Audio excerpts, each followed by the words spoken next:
ముఖ్యంగా good Friday సందర్భంగా పాఠశాలలకి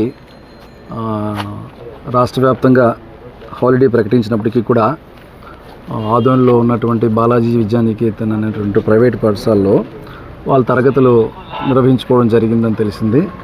so దానిలో భాగంగా తరగతులు నిర్వహిస్తున్నప్పుడు ప్రాథమిక తరగతులకు సంబంధించినటువంటి క్యాంపస్ ఏదైతే ఉందో ఆ క్యాంపస్లో తరగతులు జరుగుతుండగా ఆ సీలింగ్ ఏదైతే ఉందో అది పెచ్చులు ఊడి అక్కడ కూర్చున్నటువంటి పిల్లల మీద పడిందని మాకు నిన్న తెలిసిన వెంటనే దానికి సంబంధించి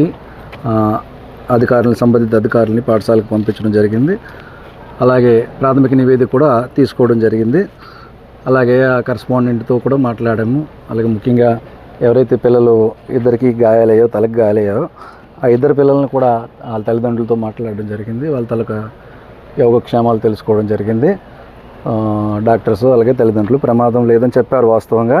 అయితే ఇటువంటి ప్రమాదాలు జరగడం అనేది పిల్లలు ప్రమాదాలు జరిగేటప్పుడు దానికి యాజమాన్యం అనేది బాధ్యత వహించాల్సి ఉంటుంది. ఎందుకంటే ఆ పిల్లలకి ఏర్పాటు చేసినటువంటి క్లాస్ రూమ్స్ అనేవి యాజమాన్యం పూర్తి స్థాయిలో వాళ్ళు ముందుగానే చూసుకోవాలి.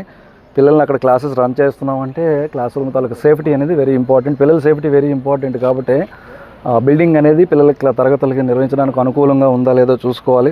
ప్రమాదం జరిగిన తర్వాత దాని గురించి మనం బాధపడడం కన్నా ప్రమాదానికి ముందే ఈ విషయం పట్ల ముఖ్యంగా పాఠశాలలు యాజమాన్య రికగ్నైజ్డ్ స్కూల్స్ కానీ గవర్నమెంట్ స్కూల్స్ కానీ ఏదైనా పాఠశాలలో ప్రమాదం జరిగిన తర్వాత దాని గురించి ఆలోచించడం, ప్రమాదానికి ముందే దానికి చర్యలు చేపట్టినట్లయితే నివారణ చర్యలు చేపట్టినట్లయితే ఇటువంటి ప్రమాదాలు జరగవు. సో దురదృష్టం ఇటువంటి ప్రమాదాలు జరగడం, ఇద్దరు చిన్నపిల్లలకి గాయాలవ్వడం.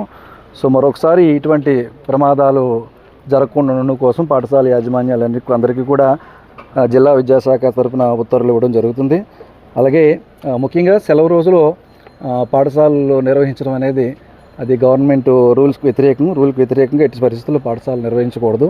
సెలవు రోజు పిల్లల తాలూకు స్వేచ్ఛని హరించే అధికారం ఏ యాజమాన్యానికి కానీ ఏ పాఠశాలకు కానీ లేదు. ఈ విషయంలో మేము జిల్లా విద్యాశాఖ తరఫున ఈ జరిగిన వెంటనే ఈ సమాచారాన్ని మేము ఆర్జేడీ గారికి కూడా తెలియపరచడం జరిగింది. అలా జిల్లా కలెక్టర్ వారికి కూడా నివేదించడం జరిగింది. నివేదిక రూపంలో పంపించాము. ఈరోజు పాఠశాల ప్రత్యక్షంగా తనిఖీ చేసి ఇక్కడ స్థితిగతులు తెలుసుకోవడానికి ప్రమాదానికి కారణాలు ఏంటి, బిల్డింగ్ తల స్టేటస్ ఏంటి, ఎలా ఉంది, ఎంతమంది పిల్లలు ఇక్కడ చదువుతున్నారు, ఈ అన్ని విషయాలు కూడా తెలుసుకోవడం కోసం ఈరోజు ఇక్కడికి రావడం జరిగిందండి. సో దీనికి సంబంధించి నివేదిక అనేది ఆర్జేడీ గారికి సమర్పించడం జరుగుతుంది. ఏదైతే రూల్ పొజిషన్లో మనకి ఏమైతే ఉందో దానికి అనుగుణంగా చర్యలు అనేవి తక్షణం చేపట్టడం జరుగుతుందండి. Thank you very much. Saturday అనే లేదు, హాలిడే అనే లేదు, ఉదయం 6 గంటల నుండి రాత్రి 8 గంటల వరకు పిల్లల్ని సాగుగొట్టినట్టు ఉంది పరిస్థితి. చదువు కోసం పోవడం లేదు కానీ చాలా మానసికంగా పిల్లలంతా వెనకబడిపోవడానికి కారణం కూడా ఇది ఒకటి. ఓకేనండి. ఈ విషయానికి సంబంధించి రాష్ట్ర స్థాయిలో కానీ జిల్లా స్థాయిలో కానీ మేము పాఠశాలకి ఉత్తర్వులు అనేది ఇవ్వడం జరుగుతుంది, ఇన్స్ట్రక్షన్స్ ఇస్తాము. ఎట్టి పరిస్థితుల్లో సెలవు రోజుల్లో పాఠశాలలు నిర్వహించకుండా ఉండే విధంగా మేము రాబోయే రోజుల్లో చూస్తాము. అన్ని యాజమాన్యాలు కూడా జిల్లా స్థాయి నుంచి జిల్లా విద్యాశాఖ నుంచి ఉత్తర్వులు అనేవి పంపించడం జరుగుతుంది. కనీస వసతులు సార్, అంటే ప్లే గ్రౌండ్ కానీ లేదంటే ఫైర్ డిపార్ట్మెంట్ నుండి ఎన్ఓసి కానీ ఇయర్లీ అప్డేట్ చేసుకోలేదు, అది కూడా చేయడం లేదు సార్ వీళ్ళు. రేపొద్దున ఏదైనా జరిగితే పిల్లల ప్రాణాలకు కూడా గ్యారెంటీ.